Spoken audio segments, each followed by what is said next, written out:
Nimeona leo imetoka taarifa fainali ya kombe la shirikisho la CRDB tarehe 28 Zanzibar. Niambie ofisi ya katibu mkuu wa TFF na tuwaambie wenye mashindano haya benki ya CRDB.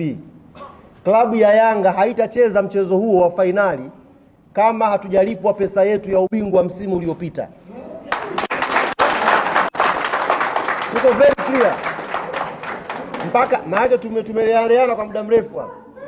Kama hatujalipwa deni letu, haki yetu ya ubingwa ya kombe la shirikisho la CRDB msimu uliopita, Yanga haitacheza hiyo mechi na huko pia hatuchezi. So very clear. Kama hatujalipwa hela yetu ya ubingwa, hii ni haki yetu. Msimu mzima tumeisubiri hapa, tumeshaandika barua sana. Tushaandika sana barua hapa. Sasa iko very clear na huu ndio msimamo wa taasisi. Kama hiyo hela hatutalipa ya ubingwa, taarifa hii ifike kwa ofisi ya katibu mkuu wa TFF, iwafikie na wenye mashindano benki ya CRDB. Yanga hawatakuja Zanzibar kucheza hiyo mechi mpaka hela imeingia kwenye akaunti. Zaidi ya hapo hakuna maelezo mengine.